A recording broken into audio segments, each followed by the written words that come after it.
On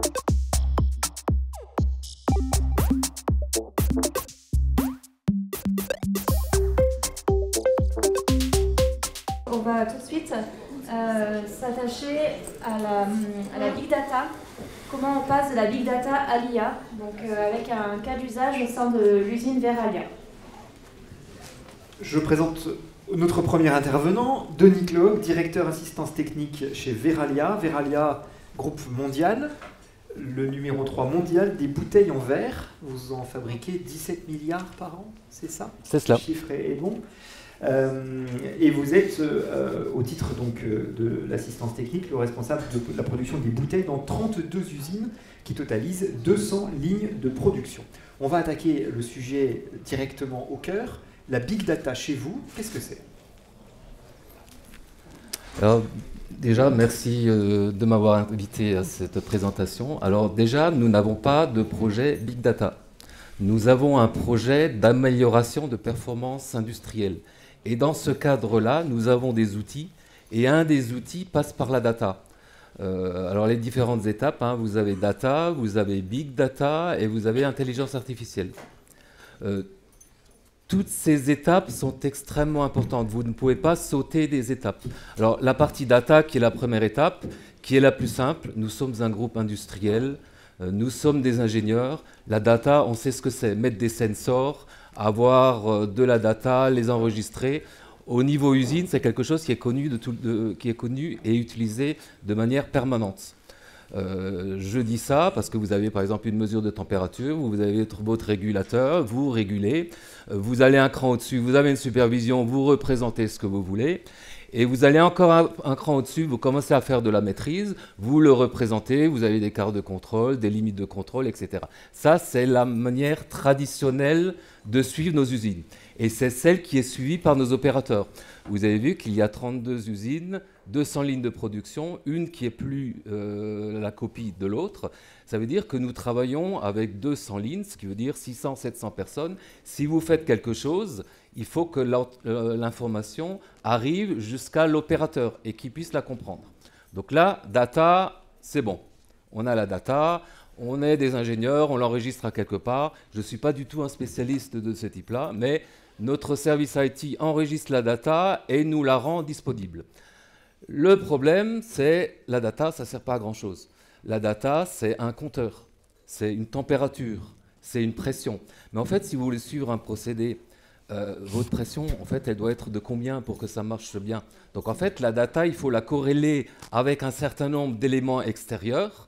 Par exemple, un compteur de défauts. Si vous faites 10 défauts, c'est mieux que 100, vous n'en savez rien. Par contre, si vous récupérez la donnée de la vitesse de votre machine et vous avez vos nombres de défauts par rapport au nombre d'articles produits, vous avez votre pourcentage de défauts. Donc, vous devez être capable de récupérer la donnée et de la traiter.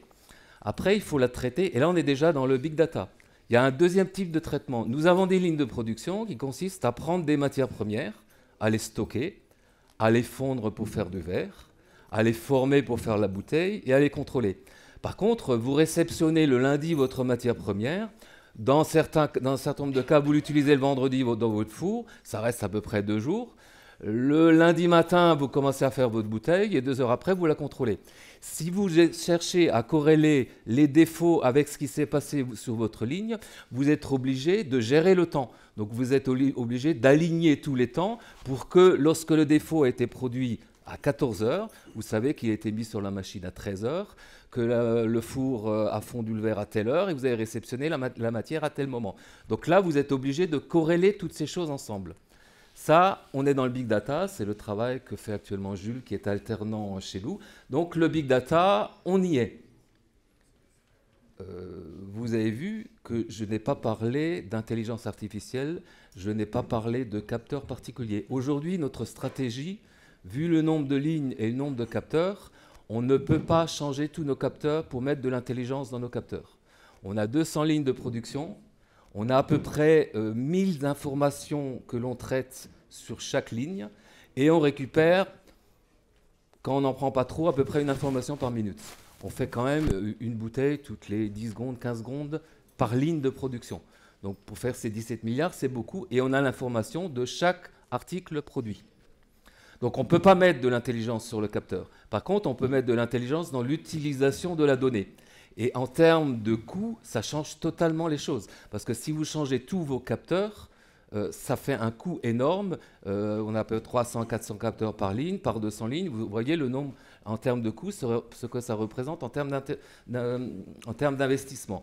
Donc on a de la big data, on a le capteur, on a le capteur, on a la data et on a le big data. Donc là, on se retrouve avec de l'information que l'on sait traiter. Qu'est-ce qu'on fait avec cette information?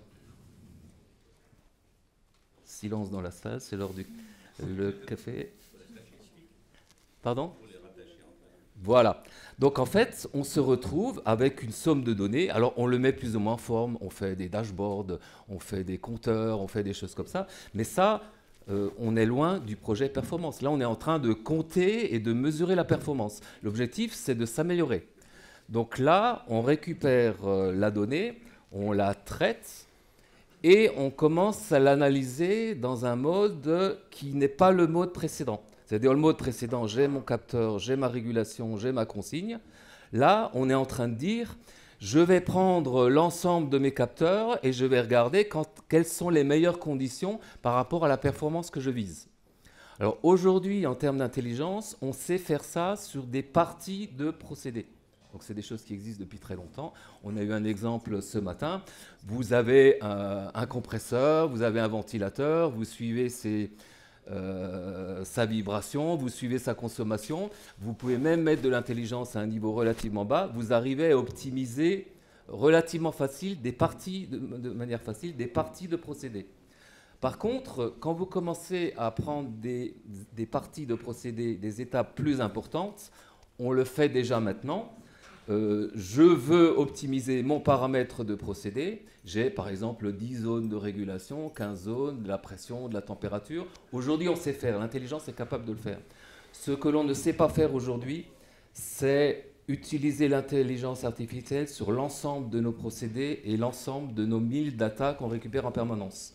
C'est-à-dire quand on commence à mettre ensemble les données produits, je fais ma bouteille qui a tel poids, qui a tel défaut, tel diamètre, etc., le relier aux conditions de marche de la machine, le corréler aux conditions de production du verre qui a servi à faire la bouteille.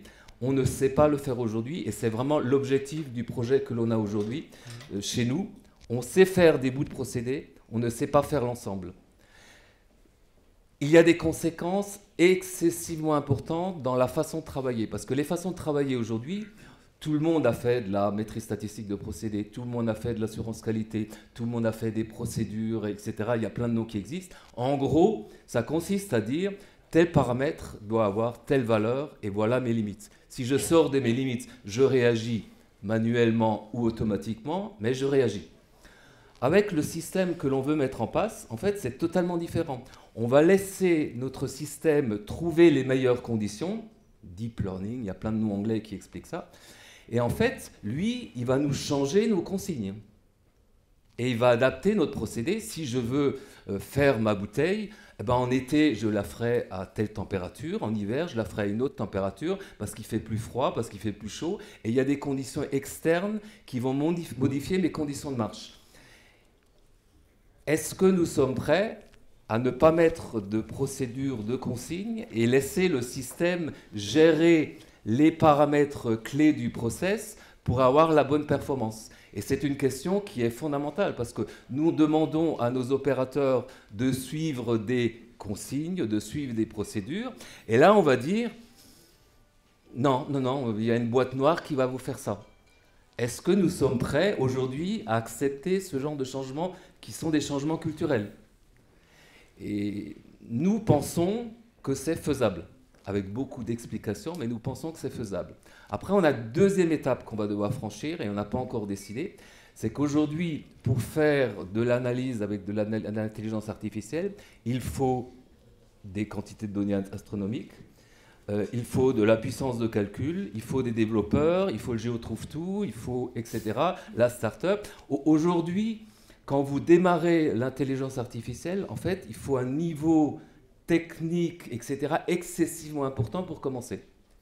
Et nous pensons que sur nos 200 lignes un peu partout dans le monde, nous ne serons pas capables de gérer nos lignes avec de l'intelligence artificielle qui passe son temps à apprendre et qui passe son temps à optimiser son modèle.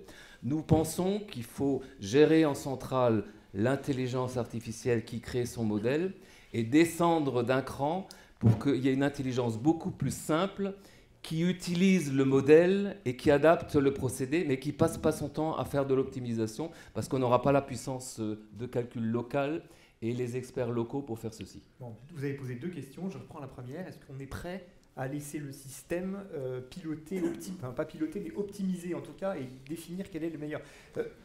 La question c'est est-ce qu'on est prêt, mais c'est aussi est-ce que ça marche? C'est-à-dire, est-ce que concrètement vous avez constaté qu'effectivement le système était en capacité de produire les éléments, les conditions de la production optimale chez vous? Alors, où vous en êtes là-dessus? Sur des parties de procédés, oui. Sur l'ensemble, on n'est pas encore arrivé jusqu'au bout. On a fait des tentatives, c'est-à-dire on prenait nos datas et on faisait tourner les modèles pour voir ce qu'ils nous donnaient. Aujourd'hui, ce qui ressortait était un peu difficile à analyser. Donc aujourd'hui, on est encore à améliorer la data, parce que c'est beaucoup un problème de data. Dans un procédé industriel, vous avez une consigne, vous voulez une température. Le problème, c'est que vous avez pas mal de variations parce qu'il y a des choses extérieures, parce qu'il fait froid, parce que le tonnage augmente, parce que la personne a changé. Donc vous avez une variabilité. Et aujourd'hui, on a un peu de souci à gérer cette variabilité et à la rentrer dans le modèle. Donc le modèle, il sort des choses un peu floues parce que la data initiale n'est pas forcément au niveau. Vous devez gérer, et ça c'est un des travaux que fait Jules, c'est que vous avez un capteur qui saute pour une raison ou une autre, il va vous donner une température qui est mauvaise. Comment filtrer toutes ces mauvaises données? Parce qu'il faut surtout que ça rentre dans le modèle, sinon il va nous sortir n'importe quoi. Donc vous avez tout un travail à faire sur la qualité et le nettoyage des données qui est excessivement important.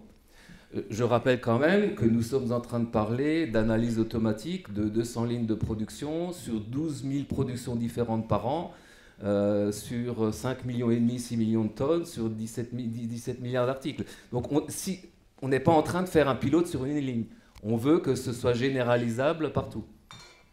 Alors, je m'adresse maintenant à Jules Cancer. Donc comme disait Monsieur Klopp, vous êtes alternant au titre d'ingénieur IA et Big Data du CNAM. Vous avez fait votre alternance au sein de Veralia. Et donc, je voulais savoir en quoi consistait votre mission. Du coup, bonjour. Oui, effectivement, je suis alternant du coup chez Veralia et je fais la formation IA Big Data au sein du CNAM à Châlons, dans ces bâtiments. Et du coup, mes missions chez Veralia, donc... dans un premier temps, c'est de récupérer la data qu'on a dans l'entreprise, puis de la traiter, de la filtrer, de bien gérer les erreurs, de la rendre bien propre. Et j'ai aussi créé une mini-application sur le logiciel Tableau. Donc c'est un logiciel de data visualisation. Et du coup, j'ai créé des dashboards sur ce logiciel pour pouvoir... aider les équipes à prendre des décisions. C'est le principe de la formation qu'on a au sein de la direction technique. Alors déjà, vous avez vu que ce type de problématique est pris par un service process et pas par un service IT. On veut que ce soit proche du process. L'application qu'a développée Jules est une application qui sert aux responsables projet et qui détecte automatiquement sur l'ensemble de nos installations où sont les marges de production. Est-ce qu'il faut augmenter la capacité? Est-ce qu'il faut augmenter les performances?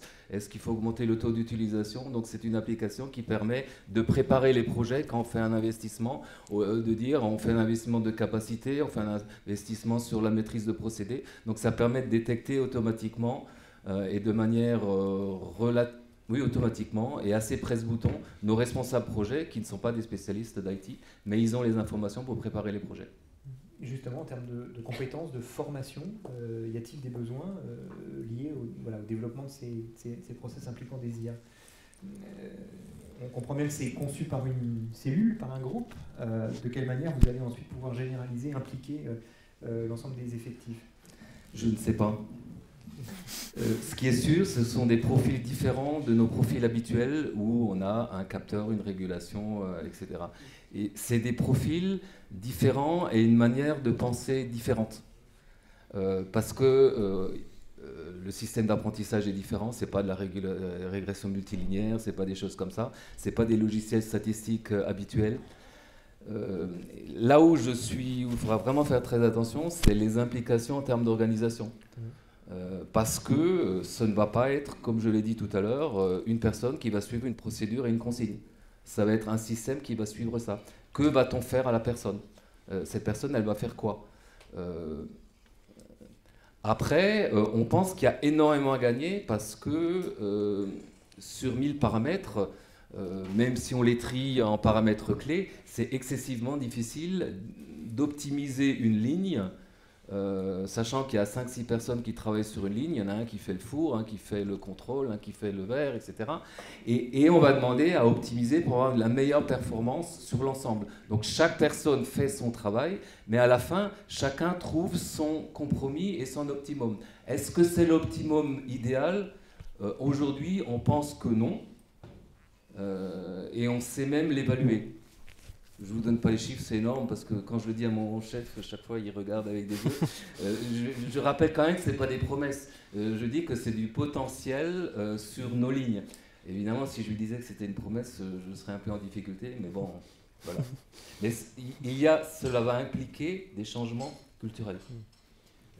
Il y a l'aspect technique, il y a l'aspect humain, il y a l'aspect financier, la dimension formation. Finalement, quels sont les leviers et les obstacles à surmonter quand on veut implémenter de l'IA sur une production ? On a déjà un peu parlé ce matin, c'est un changement. Tout changement est compliqué à gérer, sachant qu'on parle de 200 lignes dans une quinzaine de pays. Donc en fait, le changement géré en France ne sera pas géré de la même façon en Espagne qu'au Chili. En fait, c'est un changement qui doit être géré par rapport localement. Mais c'est un changement culturel. Jules, quelques éléments là-dessus. Ce changement culturel, vous l'incarnez un peu. Hein, c'est la jeune génération qui est formée à ça, à la différence des plus anciens qui se sont formés. Voilà, ce changement culturel-là, vous l'appréhendez de quelle manière ? Est-ce que vous avez le sentiment qu'effectivement, aujourd'hui, les IA sont mûres, la technique est là, et les équipes sont prêtes à l'accepter ? Quel est votre regard ? Je pense que l'IA pardon, je parle pas dans le micro.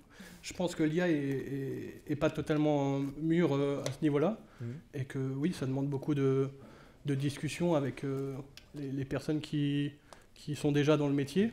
Et oui, comme l'a dit Monsieur Clock, c'est un changement culturel qu'il faut incarner, et c'est aussi pour ça que je suis directement dans le process chez Veralia, et qu'ils ont voulu m'inclure dans la partie process. C'est justement parce que du coup je m'occupe de la data, mais aussi je connais à peu près le process. Voilà. Ok. Très concrètement, vous effectuez quel travail sur les datas que vous récupérez ? Vous parliez tout à l'heure de les nettoyer, de les organiser, etc. Concrètement, ça se passe comment ? Du coup, je les récupère sur une base de données en temps réel. Et du coup, là, par exemple, les dernières semaines chez Veralia, j'ai fait un programme qui permet de les récupérer automatiquement, avec tout ce que ça comporte. Beaucoup de problèmes liés au fait que les lignes soient en tandem ou des choses comme ça, enfin des spécificités chez Veralia, et qu'il faut traiter et régler. Et enlever toutes les valeurs aberrantes, par exemple un capteur qui ne fonctionne pas ou quelque chose comme ça. Bien traiter tout ça, quoi. Très bien. Est-ce que vous avez des questions ? Oui, monsieur. J'ai entendu une contradiction chez vous. Vous avez dit 2 fois il faut que je fasse quelque chose de global qui marche partout sur les 200. Et tout dernièrement, vous avez dit oui, mais culturellement. Et là, vous avez pris la piste de dire il va falloir que je fasse quelque chose par site. Par site. Est-ce que j'ai mal compris ? L'accompagnement sera différent par site, mais le principe va rester le même.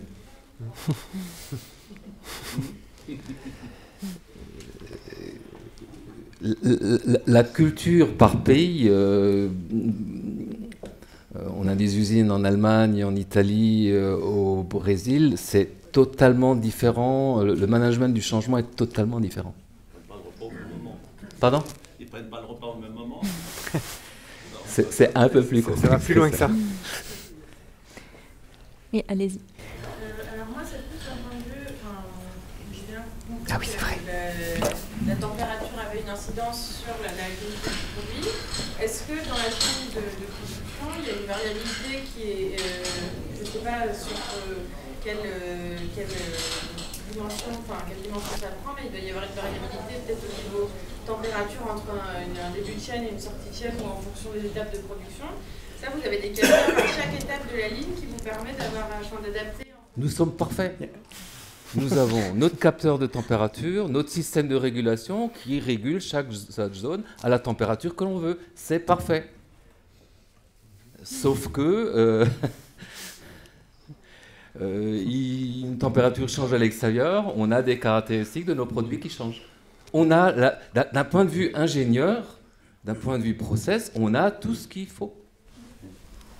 Est-ce que vous envisagez une intervention humaine, justement, d'un opérateur qui vient inclure d'autres paramètres que la température, d'ajouter des paramètres extérieurs pour justement avoir plus de précision au niveau du modèle?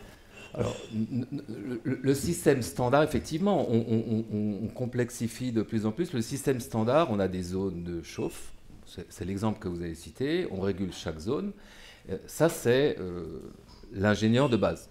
Après, on régule de plus en plus, non pas pour avoir des valeurs, mais pour avoir une stabilité. C'est-à-dire, finalement, le critère que toi... Et ça, c'est des zones qui sont sous intelligence artificielle. Tu vas mettre tes zones comme tu veux, à peu près, mais ce que je veux, c'est un écart-type de temps en dessous de temps à la fin. Et dans ce cas-là, lui, il va gérer cet écart-type.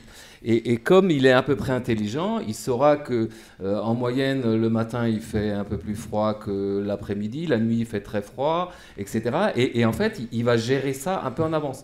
Parce que nos systèmes mettent du temps à réagir. Donc en fait, il faut qu'il anticipe ces réactions avant que notre courbe se mette à dériver. Ça, sur des parties de procédés, ça fonctionne.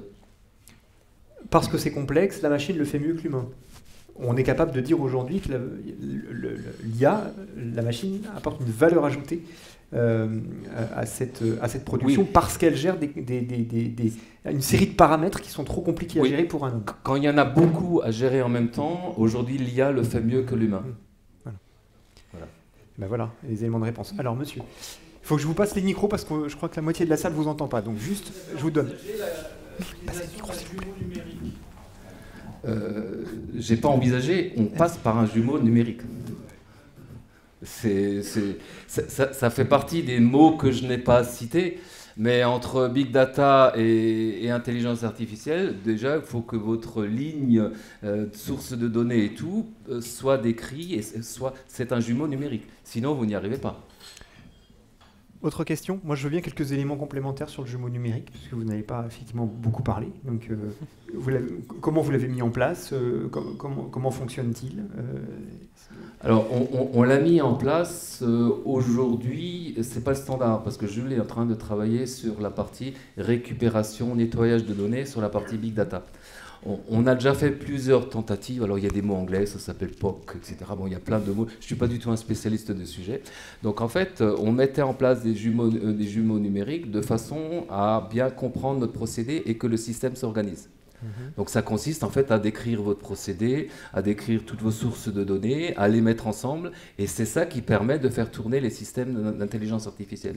Si vous n'avez pas décrit correctement votre procédé, vous avez un paquet de données et un résultat à la fin, ça ne tient pas la route. Donc, c'est une façon d'organiser les données et déjà d'aider le système d'analyse de données. Ça sert à ça. Monsieur. Vous l'avez bien abordé, c'est la partie humaine. Comment vous avez chez Veralia, parce qu'en fait vous avez la partie purement technique et informatique, et comment vous avez abordé la partie humaine? Le monsieur de ce matin pour l'hôpital l'a abordé, puisqu'il a dit qu'au début ça ne s'était pas très bien passé. Est-ce que c'est des choses qu'il faut faire en parallèle? Et là, ce n'est pas que des ingénieurs et des informaticiens, c'est d'autres personnes peut-être Et je pense que ça, c'est un point important. Alors, je crois beaucoup à la valeur de l'exemple. Donc, tout ce qu'on a mis en place actuellement sur des parties de procédés avec intelligence artificielle, chaque fois qu'on l'a mis en place, ça a bien fonctionné. Et chaque fois qu'on passait à une autre ligne, parce qu'on passe pas toutes les lignes ensemble en même temps, en fait, on faisait des échanges d'expériences par rapport aux gens qui utilisaient ces installations. Et aujourd'hui, les retours sont très bons. La valeur de l'exemple, il n'y a pas mieux, hein. Vous pouvez très bien dire c'est bien, mais si un collègue dit ça a marché chez moi, c'est beaucoup mieux, quoi. Mais là, c'est sur des choses encore relativement simples et restreintes. Quand on passera à l'ensemble, j'ai pas encore totalement réfléchi, mais je suis pas encore prêt. On n'est pas encore prêt, hein. Aujourd'hui, je n'ai vu personne qui ait fait ça à cette échelle-là. Et toutes les sociétés avec qui on a travaillé, parce qu'on a fait plusieurs, on n'est pas spécialiste, hein, on s'appuie sur des gens qui connaissent. Hein. Sur la donnée, on veut la maîtriser. Le big data, on sait le faire. C'est la partie IA, on sera avec des sociétés qui savent faire ça. Hein. On va pas inventer. Et en fait, chaque fois qu'on est passé à l'IA, ils ont été noyés par la quantité de sources de données. C'est pas le nombre de données qui pose problème, hein. C'est les 1000 KPI qui sont du produit, qui sont du process. C'est ça qui les embête aujourd'hui. Donc en fait, comme ils sont noyés par les données, on est noyé par les informations de retour. Et c'est là, aujourd'hui, on a trop d'informations, quoi. Et c'est pour ça qu'on n'est pas encore tout à fait mûr. Mais si ça marche à petite échelle, ça marchera à grande échelle. Il faut qu'on trouve la société, le géo trouve tout, parce qu'on est quand même souvent avec des sociétés, on est au niveau start-up, petite société, petite structure. Aujourd'hui, c'est ça l'intelligence artificielle, hein. C'est pas une grosse société qui fait ça. Et évidemment, chacun a son procédé particulier qui nécessite des adaptations. C'est pour ça qu'aujourd'hui, on travaille là. On travaille pour demain, mais le travail de Jules, c'est aujourd'hui. Déjà avoir la donnée. Si vous n'avez pas la donnée organisée, ne commencez pas l'IA. Ça n'a pas de sens, quoi. Monsieur ? Vous auriez plus confiance à une petite start-up qu'à Atos ou Capgemini? A priori, vous voulez partir avec...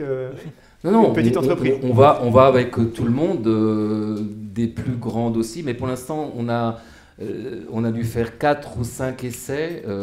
C'est quand même des choses qui prennent du temps, hein. Ça met 3 mois, 6 mois, etc. Ça prend de la ressource. De notre côté, humaine, pour l'instant, on n'a pas réussi à aboutir de manière satisfaisante. On est déçu, mais on sait que c'est comme ça qu'il faut procéder et qu'il faut être patient. Tout le monde apprend, hein. La difficulté, c'est pas de rédiger le cahier des charges, justement?